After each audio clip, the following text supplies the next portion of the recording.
Okay, so I have now had a chance to clean my mold, and you can see like all the big open space where the cauliflower was, okay?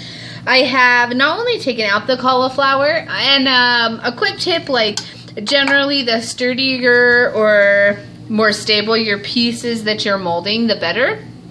And so I was using cauliflower, you know, a food, and it did have some integrity issues, but that is just because, I mean, it started to wilt while it was in the mold. And the amazing mold rubber is great because it cures in 2 to 4 hours. So you don't have to wait that long anyways.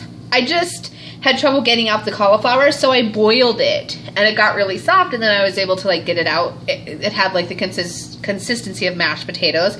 So just for future reference, in case you decide to do anything like that. I also have trimmed out a couple of other like random spots where the mold rubber was like really loose and hanging down in there, because it didn't do me any good anyways. But now I've got out my amazing casting resin, the solid liquid to solid in 5 minutes, and it turns white, which is perfect for what I'm doing with this particular mold. Now there are all kinds of color dyes and powder dyes that Amazing Mold Putty has, the Illumilite Corporation. So do keep that in mind. And I'm going to use one of those measuring cups that's left over from the Amazing Mold Rubber earlier. Remember, that's what this is made out of. And I have a pop can. I'm big on recycling. You saw me use you know, a deli meat container, and then this came out completely fine, so that container is still usable as well. Now I've rinsed out this pop can and just trimmed it down a little bit. I'm going to pour my resin in, mix it, and then I can actually crease the pop can, and it creates a type of funnel for me to pour with, okay? So it's equal parts A and B, and I am going to hold this here so I can see the measurements on the other side, and I'm just gonna do 2 of these, and it will probably leave me with a little extra. And so for that, over on the side, you can't see, I have a couple other molds that are waiting, okay? So there's A, and I just want to make sure I get the right cap back on the right bottle. So there's that one, and here's my B. And I'm just going to make sure and do the exact same amount. 1 and 2. Perfect. Alright. Okay.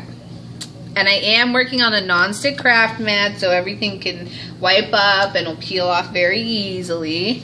Then you can see it's getting a little cloudy in there. I'm gonna stir it, stir, stir, stir, stir, stir, stir, until it starts to clear up again. Isn't that funny? So that's how you know it's mixed completely, is when it's clouded and then cleared back up, okay? And you want no marbling effects in there. You want it to be 100% clear. And then just remember that this has a really quick work time. I can already feel it starting to heaten up. There's that crease I was talking about. And I'm just gonna start pouring. Let me move this over so you can see it better.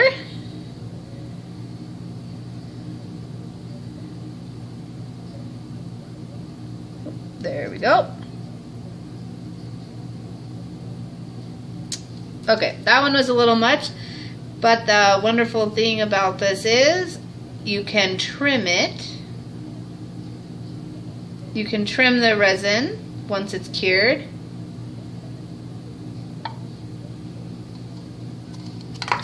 And it looks like, if I can, I need a little over here. So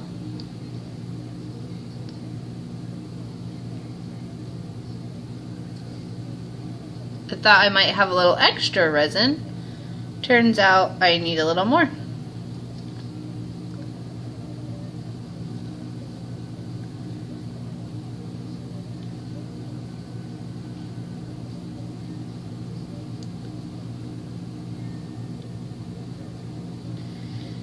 Alright, and I can feel it. It's starting to get less liquid and less liquid. Basically, it's like gelling up now. And then you can see it's going to harden. You'll see what happens, okay?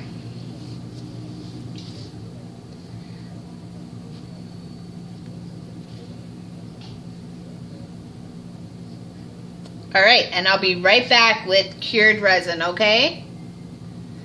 I want to show you real quick. I've barely been gone like 40 seconds maybe. You can already see it starting to cure in here. See how it's turning white?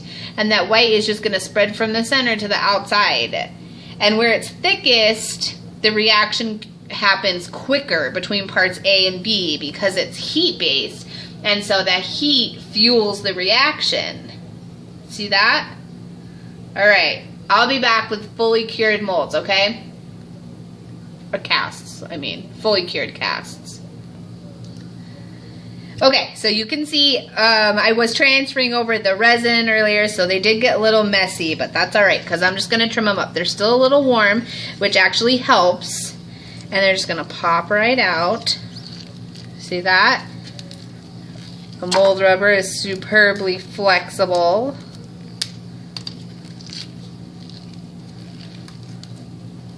And so makes it really handy for things like this.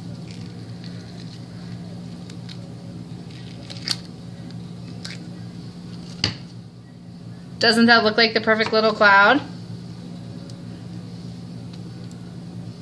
And I can just trim all this excess off.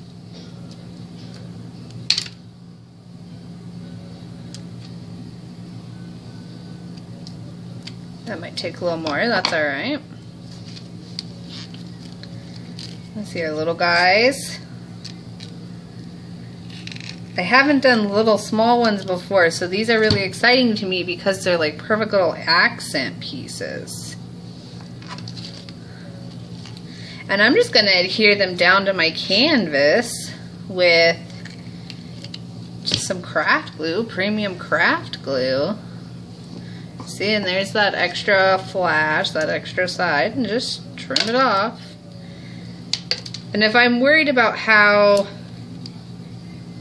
3D they are, I mean, it's still warm, so I'm able to trim them quite a bit. But then I can also just not fill them as full so that I don't see it, you know, spilling out over the edge. There's a great, I mean, they're all awesome. I can't wait to get them on the canvas. Definitely want to trim that off while it's still easy.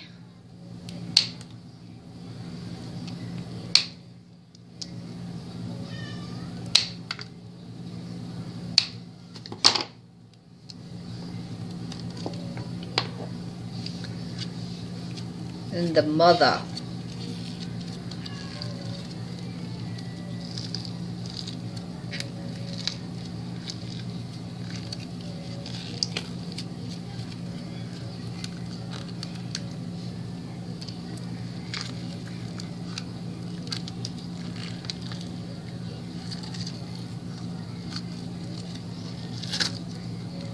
Oh yeah. Look at that baby. Can you believe that? Look at how cool those are going to be.